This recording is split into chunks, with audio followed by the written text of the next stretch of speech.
বিএনপির নেতা সালাউদ্দিন কাদের শাখা চৌধুরী আর কোরআনের পাখি শহীদ আল্লামা দেলোয়ার হোসেন সাইদি, এই দুইজন বলেছিলেন যে দয়া করে এই আদালত ভেঙে ফেলবেন না, আদালত রেখে দেবেন, এই আদালতেই হাসিনের বিচার হবে।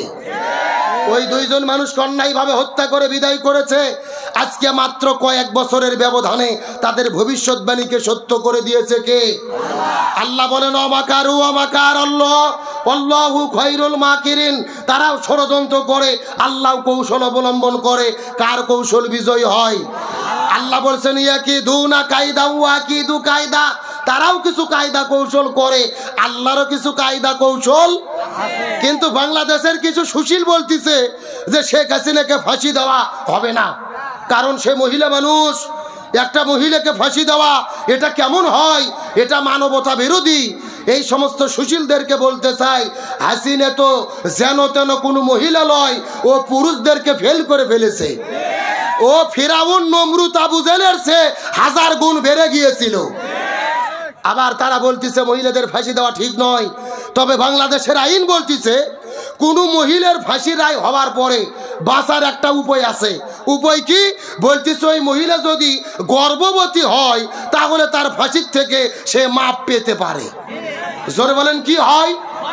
মানে গর্ভবতী হলে বাঁচার উপায় আছে। এখন তো শেখ হাসিনার স্বামী মারা গেছে, নতুন করে যদি গর্ভবতী হয় হিসাব করে বোঝা যাচ্ছে মোদি ছাড়া উপায় নাই। কথা কর না গা? কিন্তু হবে না তো, ও হিন্দু ইয়া মুসলিম, আগে ওকে কালেমা পড়ে মুসলমান হতে হবে। যেহেতু মোদি আপনাকে জায়গা দিলই, পুরো পৃথিবীর কেউ জায়গা দিল না। আওয়ামী লীগের অনেক এমপি মন্ত্রী বক্তব্য দিত যে ভারতের সাথে আমাদের সম্পর্ক হলো স্বামী স্ত্রীর সম্পর্ক, এবং তিনি পালিয়ে যাওয়ার মাধ্যমে সেটাই প্রমাণ করেছে। কথা কর না গা? সুতরাং পরিষ্কার করে বলতে চাই, ওই সমস্ত কথা বলে কোনো লাভ নাই। গর্ভবতী হলেও তার কোনো রক্ষা হবে না। স্বৈরাচার হাসিনা যে অপরাধ করেছে, একবার ফাঁসি নয় 2000 বার ফাঁসি দিলেও তার অপরাধ পরিশোধ হবে না। আরে আবু সাইদকে হত্যা করেছে, তার বিরুদ্ধে যদি শাস্তি দেন একবার ফাঁসি। এখন 2000 ছাত্র হত্যা করেছে, কয় হাজার বার দেওয়া লাগবে? এখন বাংলাদেশে কি 2000 বার ফাঁসি দেওয়ার সুযোগ আছে? এই জন্য দুনিয়ার বিচার হলো একবার ফাঁসি, আর আখিরাতের বিচার জাহান্নাম। আল্লাহ ফাঁসি দিতেই থাকবে, মারতেই থাকবে, বাটাম ফাটাতেই থাকবে, মৃত্যু নেই। কথা কর না গা? এই জন্য আল্লাহর কোরআন বলছেন খালিদিনা ফিহা, চিরকাল ওখানে শাস্তি পেতে থাকবে। সুতরাং বলতে চাই, স্বৈরাচারের পক্ষে দালালি করেন না। উনি যে অপরাধ করেছে, আবু জেলকেও হার মানিয়ে গেছে। তবে আল্লামা সাইদির রায়ের পরে এই বাংলাদেশে 170 জন মানুষ জীবন দিল, শহীদ হলো, অথচ হাসিনের বিরুদ্ধে রায় হলো, একটা পাগলা কুকুরও রাস্তার নামলো না। কথা কর না গা? আল্লামা সাইদির মহব্বতে মানুষ রাজপথে নেমে 170 জন জীবন দিয়েছে। আর হাসিনের রায় হলো, এত জনপ্রিয় নেত্রী কেউ রাজপথে নামলো না। আগের দিনে কিছু গাড়ি পুরে আল্লাহ পথে, তারা চিৎকার করে বলেন কোরআনের হক বলেছি কয়টা? মুখস্থ করেন। 1 নম্বর কোরআন পড়তে হবে, 2 নম্বর কোরআন বুঝতে হবে, 3 নম্বর কোরআন নিজে মানতে হবে, 4 নম্বর কোরআনের বিধান জমিনে বাস্তবায়ন করতে হবে। আপনার ইমাম, আমার ইমাম, 4 ইমামের এক ইমাম, ইমাম আজম আবু হানিফা রহমতুল্লাহ আলাইহে যতদিন কোরআন পড়েছে তার কোনো বিপদ ছিল না, কোরআন বুঝেছে তার কোনো বিপদ ছিল না, নিজে কোরআন মেনেছে তার কোনো বিপদ ছিল না। যখন ইমাম আবু হানিফা বলেছেন কোরআন দিয়ে বিচার ফায়সালা করতে হবে, তখনই তাকে 2 বছর জেলে বন্দি রেখে জেলখানার ভেতরে বিষ প্রয়োগ করে তাকে হত্যা করা হয়েছে।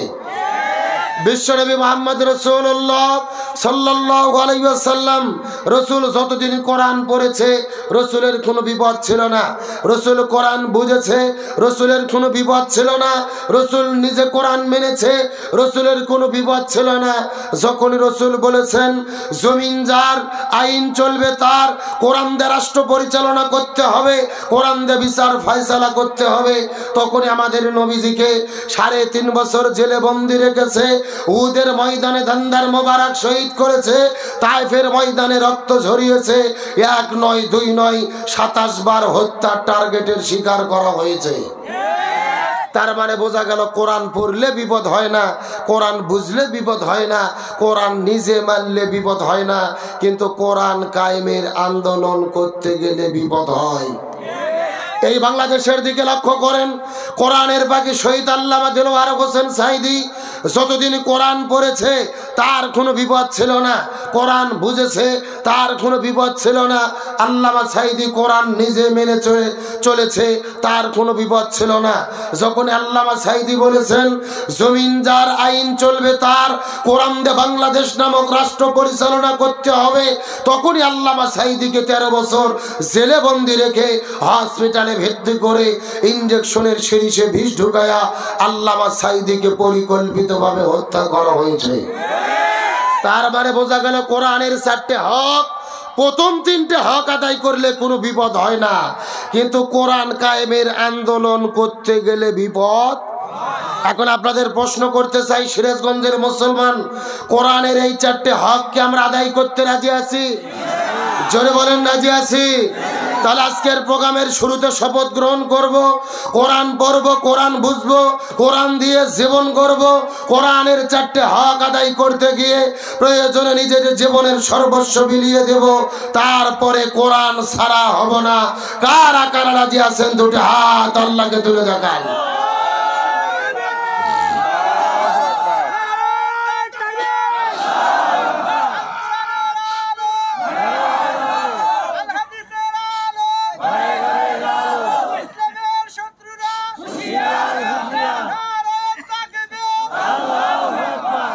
আল্লাহ তাআলা কোরআনের এই 4টে হক আমাদের আদায় করার তৌফিক দিক, বলেন আমিন।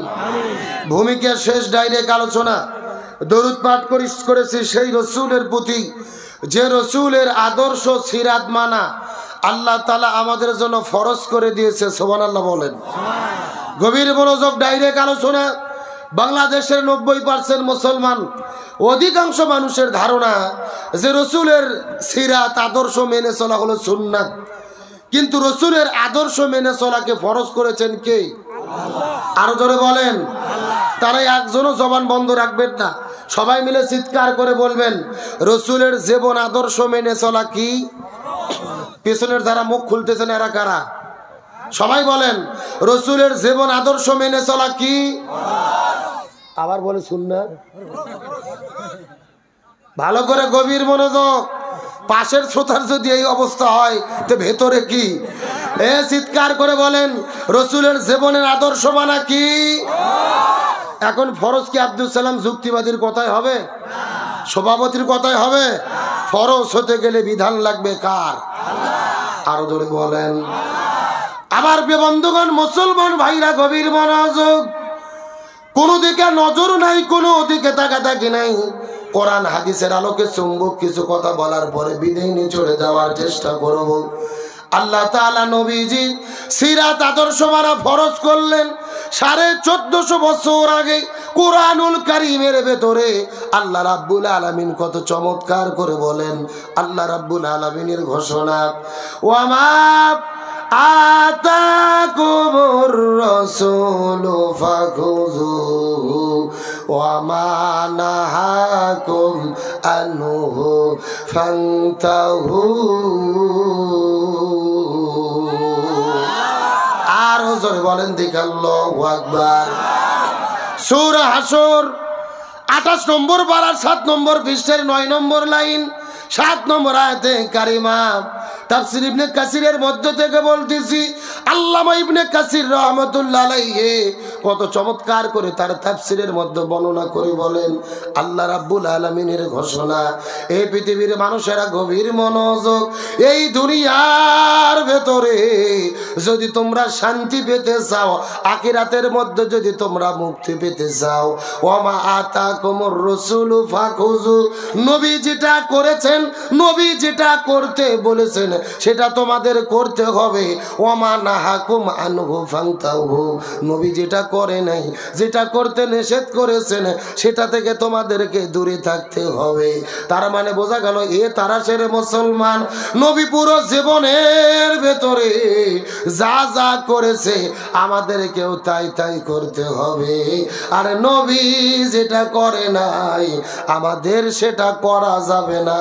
চিৎকার করে বলেন তো দেখি হুকুম কার? আরো জোরে। এ সিরাজগঞ্জের মুসলমান গভীর মনোযোগ, নবী পুরা জীবনের মধ্যে কি কি করেছে আর আমাদের জন্য কি কি করা দরকার, এই বিষয়টা বোঝানোর পরে আপনাদের মধ্য থেকে বিদায় নিয়ে চলে যাওয়ার চেষ্টা করব। গভীর মনোযোগ দিয়ে কতগুলো বোঝার চেষ্টা করবেন। আমার নবী মক্কা থেকে মদিনায় হিজরত করে চলে গেলেন। ওই মদিনায় যাওয়ার পরে মদিনা নামক একটা রাষ্ট্র গঠন করলেন। আর আমাদের নবী হলেন ওই মদিনা নামক রাষ্ট্রের রাষ্ট্রপতি। আমার নবী ছিল রাষ্ট্রপতি। জোরে বলেন, আমার নবী কি ছিল? কে রে নবী রাষ্ট্রপতি ছিল বলতে ভয় লাগে, লজ্জা লাগে? যারা চাপা খুলবে না মনে করবেন এদের মধ্যে ভেজাল আছে। আমার নবী ছিল রাষ্ট্রপতি। জোরে বলেন, আমার নবী কি ছিল? আরো জোরে। এখন আমি আপনাদেরকে জিজ্ঞাসা করি, বলেন তো এ সিরাজগঞ্জের মুসলমান, আমার নবী যদি রাষ্ট্রপতি থেকে থাকে তাহলে আমাদেরকে এই বাংলাদেশের আলেমদেরকে হুজুরদেরকেও রাষ্ট্রপতি হওয়ার দরকার আছে না নাই? এই ওয়াজ করলেই বিপদ। আমরা যদি বলি খাওয়ার পরে মিষ্টি খাওয়া সুন্নাত, সবাই বলে সুবহানাল্লাহ সুবহানাল্লাহ, তার মানে আরো খাবার চাই। কিন্তু আমরা যখনই বলি জেলের মধ্যে যাওয়া সুন্নাত, নবী 3.5 বছর ধরে শিবা আবু তালিব নামক জেলখানার মধ্যে বন্দী ছিলেন। ওই নবীর তরিকায় জেলের মধ্যে যাওয়া সুন্নাত। নবী তাফের ময়দানে রক্ত ঝরিয়েছে, নবীর তরিকায় রক্ত ঝরানো সুন্নাত। নবী উহুদের প্রান্তরে দান মোবারক শহীদ করেছে, নবীর তরিকায় প্রয়োজনে দাঁত ভাঙা সুন্নাত। নবী 10 বছর মদিনা নামক রাষ্ট্র কোরআন দিয়ে পরিচালনা করেছে। ওই নবীর তরিকায় কোরআন দিয়ে রাষ্ট্র পরিচালনা করা সুন্নাত। তখন কিছু লোক লাভ দিয়ে উঠে বলে যে আব্দুল সালাম যুক্তিবাদী হুজুর, মনে হয় রাজনীতি করে। এ কথা কোন কথা কোন? এদের কাছে নামাজ রোজা হজ যাকাত রাজনীতি মনে হয় না, জিকির তাসবিহ রাজনীতি মনে হয় না, হজ করা রাজনীতি মনে হয় না। নবীর তরিকায় জেলে যাওয়া, নবীর তরিকায় রক্ত ঝরানো, নবীর তরিকায় দাঁত ভাঙা, নবীর তরিকায় কোরআন দিয়ে রাষ্ট্র পরিচালনা করা রাজনীতি মনে হয়। এরা কপাল পোড়া, আমার নবীজির সিরাতকে বুঝতে পারে না। অত সোজা নয়। আমার নবী ছিলেন মসজিদুন নববীর ইমাম, আবার মদিনা নামক রাষ্ট্রের রাষ্ট্রপতি। তার মানে বোঝা গেল রসুলের সিরাতের শিক্ষা, যিনি মসজিদের ইমাম হবে তাকেই সমাজের ইমাম হতে হবে। আপনাদের চৌপাকিয়া ইউনিয়নে সবচেয়ে বড় মসজিদের যিনি ইমাম হবে তাকেই এই ইউনিয়ন পরিষদের চেয়ারম্যান হতে হবে। আপনাদের তারাস এলাকার ভেতরে সবচেয়ে বড় মসজিদের ভেতরে জুমার দিনে নামাজ পড়ানোর যিনি যোগ্যতা রাখে তাকেই আগামীতে এমপি নির্বাচিত করতে হবে। বাংলাদেশের কেন্দ্রীয় মসজিদ বাইতুল মুকাররমের ভেতরে জুমার দিনে খুতবা দেওয়ার যিনি যোগ্যতা রাখে তাকেই বাংলাদেশের রাষ্ট্রপতি প্রধানমন্ত্রী হতে হবে। কথা ক্লিয়ার না ভেজাল আছে? কিন্তু আমরা ভাগ করে ফেলছি, হুজুরদেরকে একেবারে ভাগ করে বাঁটিয়ে আলাদা করে দিছি যে হুজুরদের কাজ শুধু মসজিদে নামাজ পড়াবে, মাদ্রাসাতে বুখারি পড়াবে, তারপরে পীরের খানকার জিকির করবে, মানুষ মরে গেলে জানাজা, 7 দিনে গরু জব, 40 দিনে হালুয়া রুটি, আর বাইরে হুজুরদের কোনো দায়িত্ব নাই। আমরা হুজুরদেরকে মসজিদ মাদ্রাসা খানকা ভাগ করে বাটে দিয়ে বসে আছি। এই সুযোগে জালেমেরা পুরো জমিন দখল করছে। এ কথা বলেন। আল্লাহ তাআলা মানুষ সৃষ্টি করার আগে বলেছিলেন ওয়াইজ ক্বালা রাব্বুকা লিল মালাইকাতি ইন্নী জাইলুম ফিল আরদি খলিফা।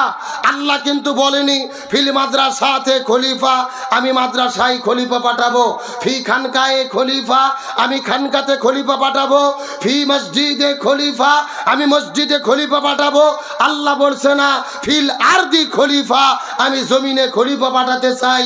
তার মানে বোঝা গেল আলেমদের দায়িত্ব শুধু মসজিদ মাদ্রাসা আর পীরের খানকা নয়, আলেমদের দায়িত্ব হলো পুরো জমিনের নেতৃত্ব দেওয়া। কথা ক্লিয়ার না ভেজাল আছে? রসুলের সিরাতের শিক্ষা, যিনি মসজিদের ইমাম হবে তাদেরকেই সমাজের ইমাম হতে।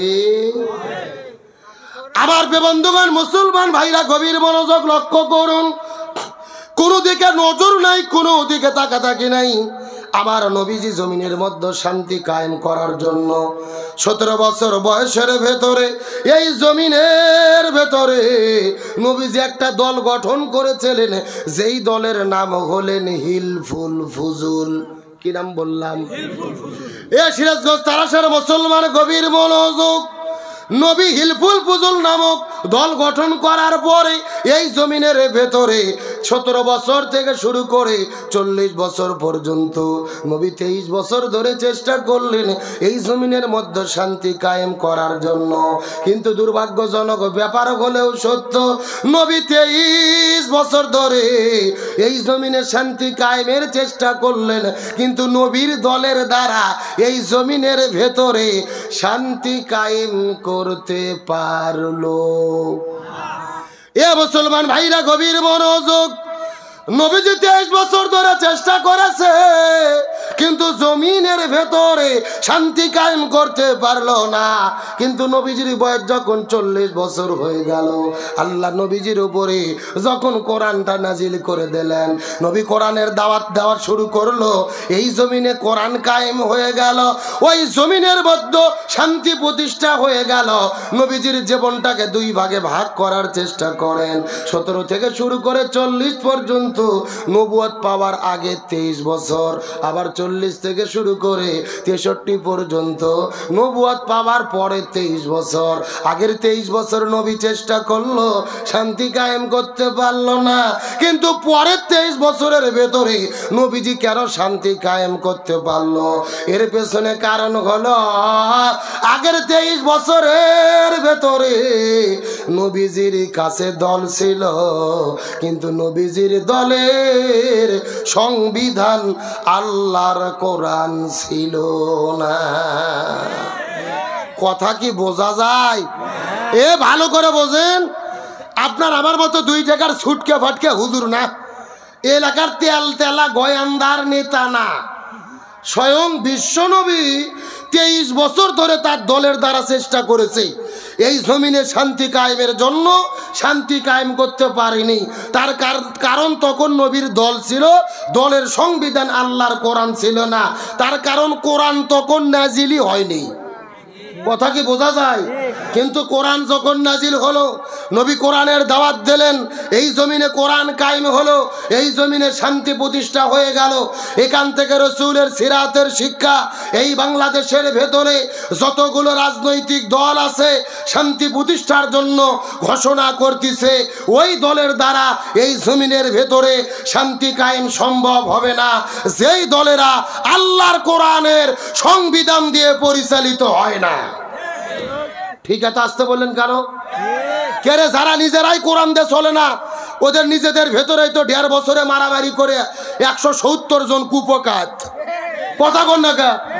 আবার নতুন করে নমিনেশন ঘোষণা করার পরে যারা নমিনেশন পায়নি, 3য় বিশ্বযুদ্ধ শুরু করে দিছে। হ্যাঁ, ভালো করে বোঝেন, গভীর মনোযোগ।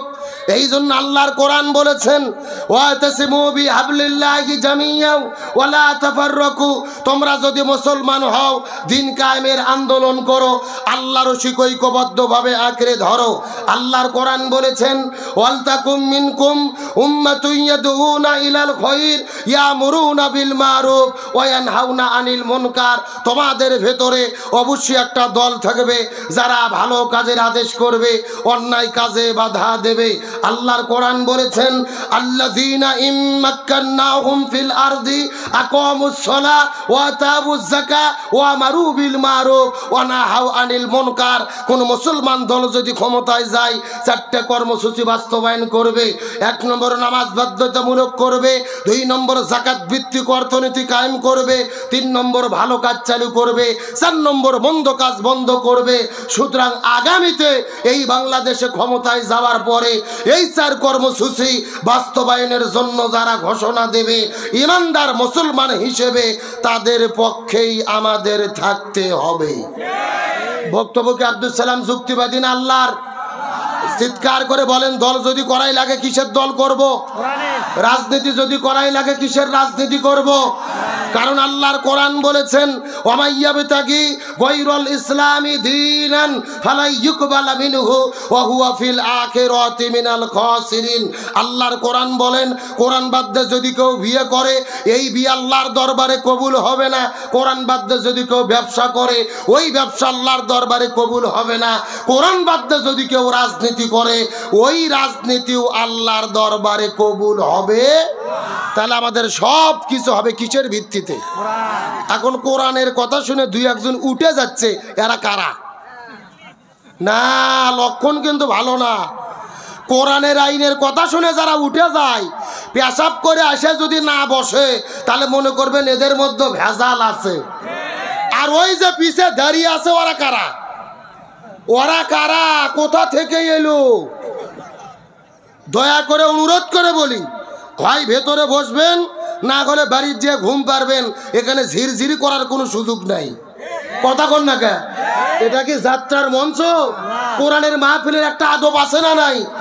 আমি কমিটির ভাইদেরকে বলবো, অনুরোধ করে ওখানে কেউ থাকা যাবে না, ভেতরে বসতে হবে, না হলে আরো দূরে যেতে হবে। কোন রকম ভেজাল করা যাবে? তাহলে চিৎকার করে বলে, শান্তির জন্য কি লাগবে? আরো জোরে বলেন। আমার বন্ধুগণ, মুসলমান ভাইরা, গভীর মনোযোগ। আমার আল্লাহ তাআলা কত চমৎকার করে কোরআনুল কারীমের মধ্যে বলেন, ওয়ামান আরাদা আন যিকরি ফাইন্না লাহু মাঈশাতান দানকা ওয়া নাহশুরুহু ইয়াওমাল কিয়ামাতি আমা। সূরা তাহা 16 নম্বর পারার 19 নম্বর পৃষ্ঠার 13 নম্বর লাইন 124 নম্বর আয়াতে কারিমা। তাফসীর ইবনে কাসিরের মধ্য থেকে বলতেছি, আল্লাহ তাআলা ডাক দে বলে, পৃথিবীর মানুষেরা গভীর মনোযোগ। কোরআন বাদ দিয়ে যদি কেউ জীবন পরিচালনা করে, ব্যক্তি, পরিবার, সমাজ, রাষ্ট্র, রান্নাঘর থেকে শুরু করে সংসদ ভবন পর্যন্ত, কোরআন বাদ দিয়ে যদি কোনো ব্যক্তি জীবন পরিচালনা করে আর যদি শান্তির জিকির করতে থাকে, এদের জীবনের ভেতরে আমি আল্লাহ তাআলা কোনো শান্তি রাখবো না, বরং মাঈশাতান দঙ্কা, তাদের জীবনটা অশান্তিতে ভরে দেব। আর এই দুনিয়ার ভেতরে যারা কোরআন মেনে চলবে না, ওই হাসরের ময়দানে তাদের দুই চোখকে কানা করে, অন্ধ করে উত্তোলন করা হবে। জোরে বলেন নাউজুবিল্লাহ। কোরআন যারা মেনে চলবে না, তাদের জীবনে দনকা অশান্তি দেবে কে? আর হাসরের ময়দানে তাদের দুই চোখকে কানা করে, অন্ধ করে কে উঠাবে? তাহলে জোরে বলেন, শান্তির জন্য কি লাগবে? এই জন্য আল্লাহ বলেন, ফামান তাবিয়া হুদায়া ফালা খাউফুন আলাইহিম ওয়ালা হুম ইয়াহজানুন। লক্ষ্য করেন, এই যেখানে আপনারা লিখে দিয়েছেন আব্দুল সালাম যুক্তিবাদী। আমি যুক্তিতে কিছু কথা আপনাদেরকে বুঝাই। মনে করেন যে বাংলাদেশের ঢাকা শহরে বিশাল বড় একটা পানির ট্যাঙ্কি আছে। জোরে বলেন, কিসের ট্যাঙ্কি? ওই ট্যাঙ্কির মধ্যে থেকে পাইপ দিয়ে দিয়ে বাংলাদেশের 64টা জেলায় পানি সাপ্লাই দেওয়া হয়। আমার কথা কি বোঝা যায়? কিন্তু ওই ঢাকা শহরে যে পানির ট্যাঙ্কি আছে, ওই ট্যাঙ্কির ভেতরে একটা মরা বিড়াল মরিয়ে পচে গন্ধ উঠে আছে। বুঝতে পারতেছেন? এখন একটা পাইপ আস্তে আস্তে আস্তে আস্তে আপনাদের সিরাজগঞ্জের রোডেও এসেছে। এখন বলেন তো, পাইপ দিয়ে যেই পানি বের হচ্ছে, ওই পানি ভালো না গন্ধ? আরো জোরে বলেন। এখন ওই গন্ধালা পানি বের হওয়ার পরে আপনাদের সিরাজগঞ্জ জেলার যত বড় বড় হুজুর আছে, ইমাম, মুয়াজ্জিন, খতিব, মুফতি, মুহাদ্দিস, ফকিহ, সব আলেমদেরকে ডেকে বলেছে, এই হুজুরের গোষ্ঠীরা, এই যে গন্ধালা পানি বের হচ্ছে, তোমরা ফু দিয়ে দিয়ে পরিষ্কার করো। হবে না? কথা বলেন, হবে? আচ্ছা, সিরাজগঞ্জ জেলার হুজুর তো দূরের কথা, কাবা শরীফের ইমামও যদি আসে বিসমিল্লাহ বলে ফু দেয়, পানি পরিষ্কার হবে? আচ্ছা বলেন তো, পানি পরিষ্কার করতে গেলে কি পরিষ্কার করা লাগবে? ওই ঢাকা শহরের ট্যাঙ্কি পরিষ্কার করা লাগবে। এটাকে বুঝতে পেরেছেন? এবার আসল ওয়াজ শোনেন, আসল ওয়াজ। এই বাংলাদেশেও শান্তি প্রতিষ্ঠার একটা ট্যাঙ্কি আছে, যার নাম হলো সংসদ ভবন। আরো ধরে বলেন। আর সংসদের ভেতর থেকে বাবার আইন, দাদার আইন, চাচার আইন, খালুর আইন, ফুপোর আইন, কার্ল মার্ক্সের আইন, লেনিনের আইন, পুতিনের আইন, ধর্মনিরপেক্ষতাবাদ, জাতীয়তাবাদ, সোশ্যালিজম, ক্যাপিটালিজম, মানব রচিত তন্ত্র মন্ত্রকে জুতাই এবং ঝাঁটাপিটা করে বিদায় করে যতদিন পর্যন্ত কোরআন সংসদে ঢুকাইয়া কোরআন দিয়ে বাংলাদেশ পরিচালিত না হবে ততদিন পর্যন্ত এই জমিনের ভেতরে শান্তি আসতে পারে না, পারে না, পারে না। সুতরাং বাংলাদেশের সমস্ত তন্ত্র মন্ত্রকে জুতাই এবং ঝাঁটাপিটা করে বিদায় করে পার্লামেন্টে কোরআন ঢুকাইয়া কোরআন দিয়ে বাংলাদেশ পরিচালনা করার পক্ষে কারা কারা রায় দিতে রাজি আছেন? দুটি হাত আল্লাহকে দূরে দেখা।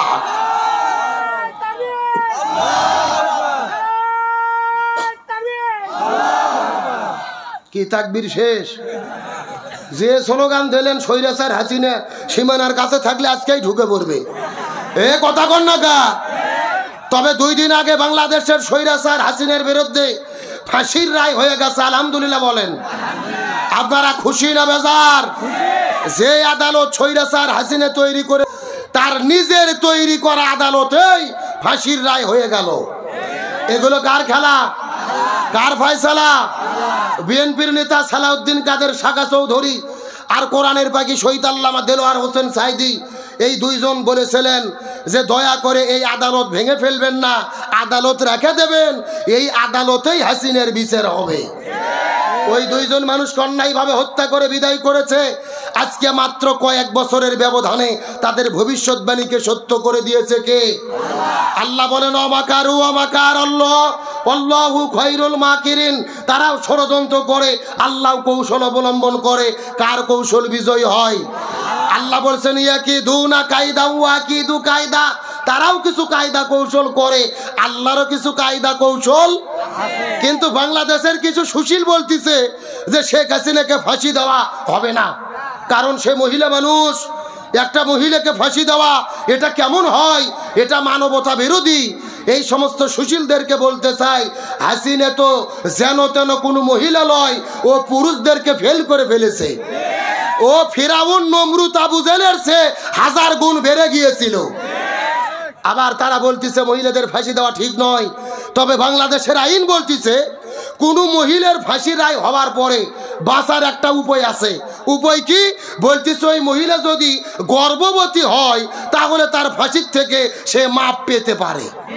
জোরে বলেন কি হয়? মানে গর্ভবতী হলে বাঁচার উপায় আছে। এখন তো শেখ হাসিনার স্বামী মারা গেছে, নতুন করে যদি গর্ভবতী হয় হিসাব করে বোঝা যাচ্ছে মোদি ছাড়া উপায় নাই। কথা কর না গা। কিন্তু হবে না তো, ও হিন্দু ইয়া মুসলিম, আগে ওকে কালেমা পড়ে মুসলমান হতে হবে। যেহেতু মোদি আপনাকে জায়গা দিলই, পুরো পৃথিবীর কেউ জায়গা দিল না। আওয়ামী লীগের অনেক এমপি মন্ত্রী বক্তব্য দিত যে ভারতের সাথে আমাদের সম্পর্ক হলো স্বামী স্ত্রীর সম্পর্ক, এবং তিনি পালিয়ে যাওয়ার মাধ্যমে সেটাই প্রমাণ করেছে। কথা কন না গা। সুতরাং পরিষ্কার করে বলতে চাই, ওই সমস্ত কথা বলে কোনো লাভ নাই। গর্ভবতী হলেও তার কোনো রক্ষা হবে না। স্বৈরাচার হাসিনা যে অপরাধ করেছে, একবার ফাঁসি নয় 2000 বার ফাঁসি দিলেও তার অপরাধ পরিশোধ হবে না। আরে আবু সাইদকে হত্যা করেছে, তার গরিবের বিরুদ্ধে যদি শাস্তি দেন একবার ফাঁসি। এখন 2000 ছাত্র হত্যা করেছে, কয় হাজার বার দেওয়া লাগবে? এখন বাংলাদেশে কি 2000 বার ফাঁসি দেওয়ার সুযোগ আছে? এই জন্য দুনিয়ার বিচার হলো একবার ফাঁসি, আর আখিরাতের বিচার জাহান্নাম। আল্লাহ ফাঁসি দিতেই থাকবে, মারতেই থাকবে, বাটাম ফাটাতেই থাকবে, মৃত্যু নেই। কথা কর না গা। এই জন্য আল্লাহর কোরআন বলছেন খালিদিনা ফিহা, চিরকাল ওখানে শাস্তি পেতে থাকবে। সুতরাং বলতে চাই, স্বৈরাচারের পক্ষে দালালি করেন না। উনি যে অপরাধ করেছে আবু জেহেলকেও হার মানিয়ে গেছে। তবে আল্লামা সাইদির রায়ের পরে এই বাংলাদেশে 170 জন মানুষ জীবন দিল, শহীদ হলো, অথচ হাসিনের বিরুদ্ধে রায় হলো, একটা পাগলা কুকুরও রাস্তার নামলো না। কথা কন না গা। আল্লামা সাইদির মহব্বতে মানুষ রাজপথে নেমে 170 জন জীবন দিয়েছে। আর হাসিনের রায় হলো, এত জনপ্রিয় নেত্রী কেউ রাজপথে নামলো না। আগের দিনে কিছু গাড়ি পুড়ে এক আল্লাহ পথে